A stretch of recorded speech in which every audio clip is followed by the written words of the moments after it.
What's up everybody? Bienvenue à l'épisode numéro 3 du Lean Bulk Summer Series Edition. Je vais l'avoir avant la fin. Aujourd'hui, chest, dos, triceps. Donc, vous l'attendiez, le fameux push workout que tous les gars aiment faire. Donc, je vous garde le meilleur pour la fin. Pas pour la fin, mais en épisode numéro 3. Et aujourd'hui, j'avais oublié mes carbs. Donc, guilty as I am, je suis allé chercher des jujubes parce que premièrement, j'ai faim en wet. Et deuxièmement, je allé chercher un petit peu de sucre pour avoir une meilleure pompe durant mon workout. Tout ça pour vous. Non, je niaise, c'est pas vrai. Je vais toujours chercher un 30 à 40 grammes de sucre intra-workout. Et là, j'ai pas accès à ça. Donc, OK, c'est pas la meilleure qualité que vous pouvez aller chercher, mais ça va faire la job pour avoir une pompe et stimuler un petit peu ma insuline pour avoir un meilleur transporteur au niveau de des nutriments. Là-dedans, qu'est-ce que j'ai? J'ai de la citrulline malate, j'ai des EAA et j'ai encore de la citrulline. Donc, on est à 12 grammes, 6 pré-workout, 6 intra-workout pour une pompe de feu. Moi, je vous laisse, je sors de mon auto, je me mouille la tête et je m'en vais m'entraîner.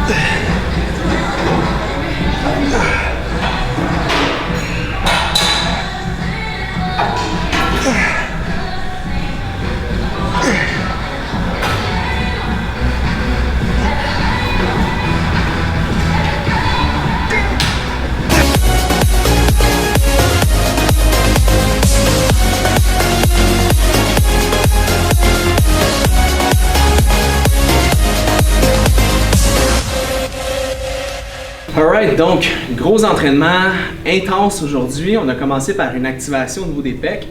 Comme je l'explique souvent, le fait de commencer avec un exercice dans sa partie la plus raccourcie, donc où est-ce que la tension maximale est à la fin du mouvement, ça permet deux choses, premièrement d'amener un engorgement musculaire, donc une pompe au niveau du muscle. Et deuxième des choses aussi, ça permet aussi d'avoir un meilleur mind-muscle connection, d'avoir une connexion au niveau du muscle. Aussi, ce qui est intéressant, c'est qu'on crée une pré-fatigue, donc on fatigue un petit peu le muscle avant d'aller dans un lift primaire. N'oubliez pas, en hypertrophie, le but, c'est pas d'être le gars le plus fort de la salle, c'est de déchirer de la fibre puis de grossir son muscle. Donc, il faut toujours avoir ça comme prémisse dans la tête. Il faut laisser son ego à la porte quand on rentre dans un gym. Deuxième exercice, on a fait des chest dips larges. La différence entre un dip normal et un chest dip, c'est que lorsqu'on fait un chest dip, le but, c'est d'aller chercher beaucoup plus la partie sternale au niveau du pec. Donc, l'important, c'est qu'on garde les coudes ouverts. Un truc, si vous n'êtes pas habitué et vous ne sentez pas le pec, vous pouvez juste rentrer le menton à l'intérieur de vos pecs. Ça va vous donner un angle automatique au niveau du tronc, vous allez avoir une meilleure sensation. Est-ce que vous ne descendez pas trop bas? Ça dépend beaucoup de la santé de votre épaule et de votre flexibilité. Moi, j'aime être à 90 degrés ou descendre un tout petit peu en bas. Comme vous l'avez vu, j'ai tenté de prendre une seconde de pause en bas du mouvement pour augmenter un petit peu la difficulté à mon mouvement. Mais aujourd'hui, je vais monter un peu mes charges, c'est ce que j'ai fait. Si vous avez accès à une ceinture dans votre gym, c'est intéressant. Là, ici, j'en avais pas, donc j'ai pris un poids et je l'ai mis entre mes jambes. Ça a fait travailler mes ischio-jambiers en même temps. Mais c'est intéressant de le faire comme ça parce que ça travaille aussi mes abdominaux pour stabiliser ma charge. Enfin bref. Troisième exercice, on est allé chercher un overhead shoulder press, donc un exercice pour les épaules. Très intéressant à utiliser pour travailler l'ensemble des muscles de l'épaule. Moi, personnellement, c'est pas un mouvement que j'aime beaucoup mettre dans mes journées parce qu'il y a quand même un risque de blessure. Quand on met quelque chose au-dessus de la tête, il y a toujours un risque de blessure, on bouge mal, tout ça. J'aime mieux faire des trucs sur les côtés de mon corps, mais vous savez, la variété, c'est la clé. Comme vous avez vu, tout au long de mon workout, je m'assure d'avoir un excentrique, donc le mouvement lorsque le muscle descend le plus lent possible. Et une fois qu'il descend, on contracte. Et lorsqu'on lève, on squeeze au maximum. Donc le but de le faire de cette façon-là, c'est que vous êtes toujours 20 à 40% plus fort en excentrique lorsque vous retenez une charge que lorsque vous la poussez. Donc on travaille là-dessus. Comme Sam me disait tantôt quand on s'entraînait, il n'y a pas de raison pour laquelle vous pouvez casser dans une phase excentrique. Si vous cassez, comme je l'ai fait aujourd'hui, c'est dans une phase concentrique lorsque le muscle se contracte, parce que vous êtes toujours plus fort lorsque vous retenez une charge. Prochain exercice, on est chercher un exercice que j'ai volé à Jacob Hamel.